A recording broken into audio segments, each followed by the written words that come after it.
François Lamy, bonjour. Bonjour. Alors juste une première question sur la transformation nécessaire des villes comme Palaiseau. La bulle immobilière de Paris fait que, je suppose, beaucoup de jeunes s'installent chez vous sans arrêt. Est-ce que ça veut dire, pour la mairie et pour le maire que vous êtes, une préparation constante aux nouveaux arrivants? C'est d'abord une préparation constante aux nouveaux arrivants. Il faut déjà qu'ils puissent arriver. Bon, parce que la question, il y a effectivement la pression immobilière, il y a la pression foncière, le prix du foncier qui ne cesse d'augmenter. Et que ce qui constituait un petit peu d'identité, l'originalité de Palaiseau, c'est que on y habitait, les enfants continuaient à y habiter, et de génération en génération, on continuait à rester à Palaiseau. Là, ça fait à peu près une vingtaine d'années que ce n'est plus le cas, et qu'on sait qu'en 10 ans, il y a la moitié de la population qui change, et donc l'autre moitié qui arrive. Et ça, c'est problématique pour un maire, parce que c'est le lien social et l'identité de la ville qui disparaît. Alors justement, comment vous maintenez l'intégration, parce qu'on peut des nouveaux, et comment vous maintenez le lien social par des comités de quartier, par... Il y a deux choses. Il y a d'abord une politique d'offre de logement ambitieuse. On a tout un dispositif où j'ai 2000 logements en préparation d'ici à la fin du mandat, 2000 pour le mandat d'après. Ça, c'est pour les nouveaux arrivants ou pour les enfants de Palaisiens qui souhaitent continuer à rester dans la ville. Et puis, c'est une politique de service.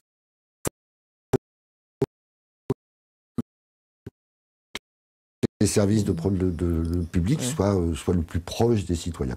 Et effectivement, il y a toute une politique de concertation à tous les niveaux. Comment ça se passe? Vous animez vous-même des conseils de...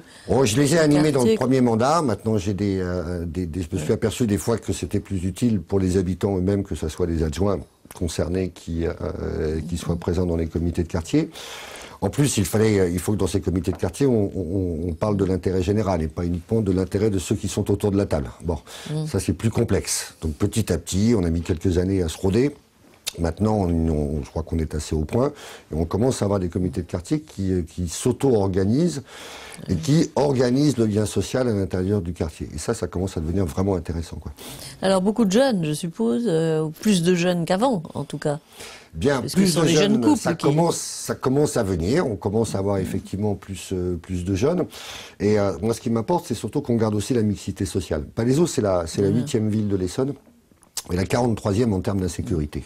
Bon, et ça, je suis très fier de ce chiffre parce que il a des explications. On a effectivement à chaque fois que je monte une opération de logement, quand vous avez 150 logements, il y a forcément 60% de logements sociaux. Vous voyez pas la différence entre le bâtiment en accession et le bâtiment en locatif. Bon. Et puis il y a effectivement toute la politique qu'on mène autour du sport parce que c'est vrai que pour les gamins c'est important. Voilà. Bon. Donc cette mixité, le fait qu'on ait un urbanisme qui soit à visage humain, tout ça participe d'une bataille pour le lien social et donc sur le fait qu'on fait attention à ses voisins et donc en termes d'insécurité, on a de tels chiffres, quoi. Voilà, justement, insécurité. Est-ce que ça se résume à Palaiseau? Ce serait une merveille, mais est-ce que ça se résume par la mixité, ou est-ce qu'il y a quand même si vous êtes la 43e ville, vous êtes obligé d'avoir des mesures particulières en matière de sécurité? On n'a pas de mesures particulières. Pas de caméra? Non, pas de caméra, je suis pas par idéologie, c'est que pour l'instant, c'est pas nécessaire. Bon, donc il y a la mixité sociale, il y a un urbanisme qui est humain, il y a un taux d'emploi qui est par nombre d'habitants qui est plus important qu'ailleurs, en fait de la proximité du pôle de Massy et du plateau de Saclay. Voilà, il y a un ensemble de choses, de services publics de proximité, ça c'est très important.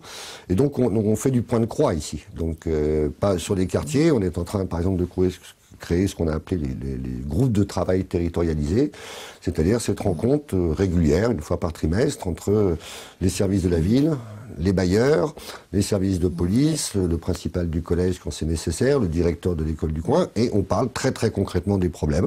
Ça passe dans la résidence, il y a des épaves qui sont là depuis quelques semaines, il faut les retirer, mais telle famille qui pose problème, voilà. On est sur j'appelle ça vraiment du point de croix, et finalement, globalement, ça fonctionne, quoi. Alors, beaucoup de gens travaillent à Palaiseau ou beaucoup de gens travaillent à Paris? On a à peu près 65 à 70% des gens qui travaillent à l'extérieur de Palaiseau. Bon.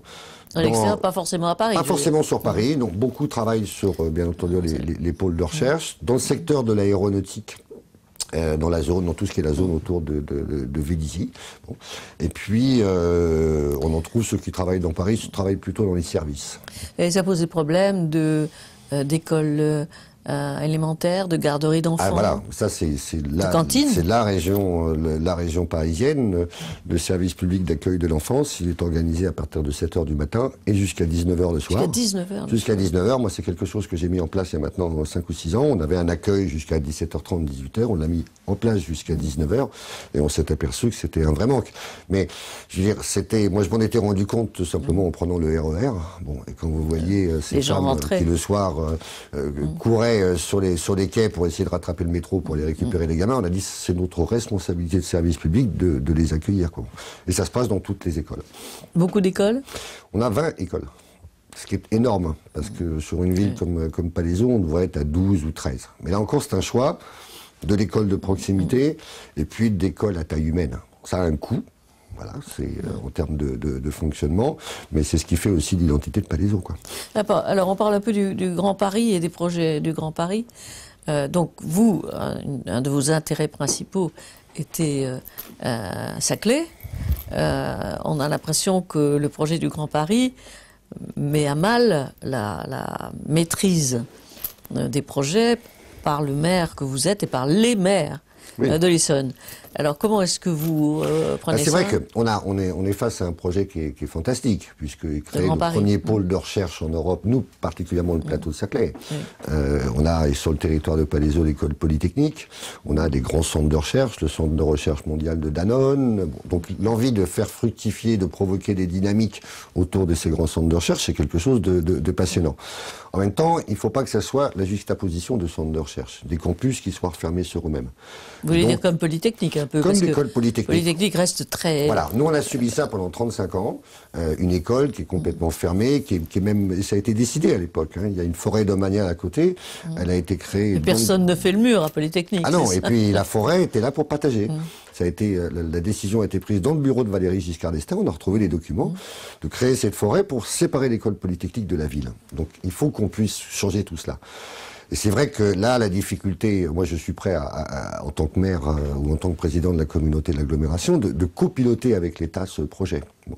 Mais l'État a un petit peu de mal ces derniers temps à accepter que les maires participent. Or, qui, à la place des maires, peut faire créer ce que j'appelle de la vie, quoi. C'est-à-dire que dans ces campus, il faut qu'on y trouve du logement permanent, il faut qu'on y trouve du service public, il ne faut pas que le vendredi soir à 19h, il n'y ait plus personne.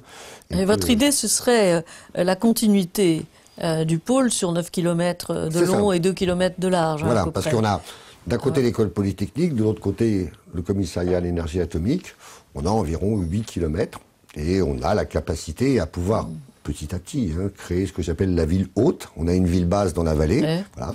Une ville haute qui soit plutôt centrée sur le développement de la recherche de l'université, et puis le développement économique, parce que c'est utile aussi, quoi. Et vous avez l'impression que le maire que vous êtes, et puis d'autres maires aussi des communes, sont un peu privés de la mainmise du projet. Enfin, c'est-à-dire que la mainmise appartient à l'État. Voilà, on essaye de nous priver de ces pouvoirs, mais en même temps, l'État a besoin de nous, parce que d'abord, en matière d'urbanisme, c'est nous qui sommes pilotes, bon, et puis surtout en matière de financement. Voilà. Et on n'est plus dans les années 60 où l'État avait de l'argent, arrivait, ce qu'on a vécu à Palaiseau, où tout d'un coup, on nous a posé l'autoroute à 10 en plein milieu. Et personne ne pouvait rien dire. Voilà. Là, l'État nous dit c'est comme ça, et maintenant c'est vous qui payez. Ça marche pas.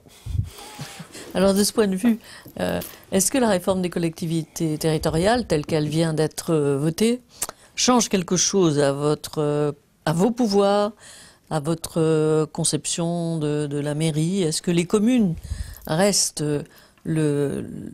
importantes pour vous? Est-ce qu'elles... c'est l'échelon de base. La commune, c'est la proximité. Bon, quelle que soit la taille, lorsqu'il y a un problème, on vient voir le maire. Bon.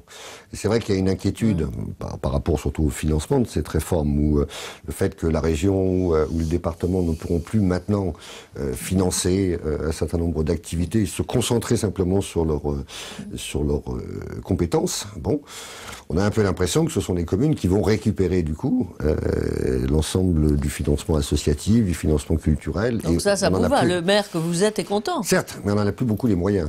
Bon, et c'est là un peu la complexité. C'est que au fil du temps, le service public s'est amplifié. Ça coûte beaucoup d'argent. L'argent, c'est les impôts. Hein, et on fait très très attention. Moi, je suis très fier de ne pas avoir touché aux impôts. Pas par idéologie. Depuis que vous êtes... depuis que je suis maire, les taux communaux n'ont pas bougé. Voilà. Mais l'impôt local est tellement injuste, et je sais très bien que proportionnellement, c'est celui qui a le moins de revenus qui paye en proportion plus que celui qui... Voilà. Donc tant que ces impôts locaux sont injustes, je fais le maximum pour qu'on ne touche pas à l'imposition locale. Et en plus, mais vous y arrivez parce que il y a beaucoup... Comme il y a beaucoup de projets, comme... Vous savez, ça se passe de la façon suivante. Mes responsables financiers arrivent chaque année, et au moment de la préparation du budget, ils me disent, monsieur le maire, on ne s'en sortira pas. Voilà. Et je leur dis, débrouillez-vous. La consigne, c'est pas d'augmentation. C'est comme le budget de l'État, quoi. Voilà. Donc, travailler, pas de suppression du service non plus. Bon. Et finalement, on s'aperçoit que chaque année, du coup, ça permet on évalue, on analyse, on regarde comment faire des actions au moindre coût. On essaie de moderniser le service public. Et finalement, bon an, mal an, chaque année, c'est toujours un peu compliqué quand il faut faire des arbitrages, mais on y arrive. Alors, beaucoup d'habitants de Palaiseau, je suppose, restent le soir ici, une fois qu'ils sont arrivés en courant, comme vous dites, après le RER. Qu'est-ce qu'on peut faire quand on est à Palaiseau? Il y a des cinémas, des théâtres. Quelle est l'activité culturelle du soir? Voilà. Dans une ville de 30 000 habitants, vous avez le cinéma, qu'on a réouvert il y a maintenant un peu plus d'un an. Bon. C'était pour nous très très important de le faire parce que c'était, pour les Palaisiens, c'était un lieu de référence culturelle. Et puis on a mis en place une saison culturelle qui s'appuie à la fois sur des spectacles de théâtre, de musique, de danse, une vie culturelle à ce que moi je souhaite assez ambitieuse, d'autant plus ambitieuse qu'en période de crise, je pense que la culture, c'est très très important. Voilà. Et que, contrairement à ce qu'on pourrait penser, c'est pas la première chose qu'il faut supprimer, c'est la dernière. Voilà. Donc on peut aller au théâtre, on peut aller au café-concert, au café-théâtre, on en a un aussi, qu'on soutient beaucoup, on peut aller au cinéma. Ce qui manque à Palaiseau, c'est une offre de restauration pour le soir. Voilà. Pour l'instant, on travaille là-dessus. On n'a pas assez de restaurants de façon à ce que les gens puissent simplement se retrouver. Quoi. Oui, les restaurants ferment. Oui, les restaurants ferment à 19h. Et puis il y a une inquiétude pour les artisans d'investir de l'argent, de ne pas être certain d'avoir le retour tout de suite. Quoi. Voilà. Donc on essaye de les aider. Tout à fait. Il y a des subventions pour... C'est pas sous forme de subventions forcément. Mais sous forme de publicité, sous forme de... Voilà, y compris on va aider pour l'environnement. On a des problèmes de stationnement, de choses comme ça. Voilà, on essaie le maximum de les aider comme ça. Quoi. Alors, question traditionnelle, je vous ai demandé de choisir 2 photos. Une photo personnelle et une photo professionnelle, étant donné que je sais aussi que vous n'êtes pas seulement maire, vous êtes aussi le conseiller numéro 1 de Martine Aubry au Parti Socialiste. Alors, vous avez effectivement choisi une photo, alors commentez-la moi. On voit donc, c'est dans une voiture, c'est compliqué, on a l'impression que c'est un montage presque. Vous dites au revoir à Martine Aubry, je suppose, vous fermez sa portière et elle s'en va avec un soupçon de sourire. Oui. Mais c'est surtout, effectivement, le reflet sur le pare-brise. Voilà. Pourquoi vous avez choisi cette photo? J'aime beaucoup cette photo parce qu'elle a plusieurs entrées. D'abord, on sort de la rue de Solferino. Voilà, donc vous pourriez simplement dire, il vient de refermer la porte, et puis, je sais pas, elle sourit. Mais elle symbolise surtout le travail que je fais autour d'elle. C'est-à-dire que lorsque vous voyez la photo, je referme la porte, je continue à garder la maison. Voilà. J'ai fait attention que tout se passe bien, que ce qu'elle va faire après se déroule bien aussi, et pas que pratiquement, politiquement. Bon. Voilà, c'est un peu ce que je fais avec Martine depuis maintenant une quinzaine d'années. Je résume ça de la façon suivante. Je suis là pour créer son environnement, pour qu'il puisse prendre les bonnes décisions au bon moment. Voilà. Bon. Et surtout la décision suprême dans quelques mois. Dans quelques mois. Alors, et puis une photo plus personnelle, encore que celle-là est aussi très personnelle. Tout à fait. Tout à fait. Mais alors, une photo personnelle, alors, commentez-la moi, on va la montrer aussi.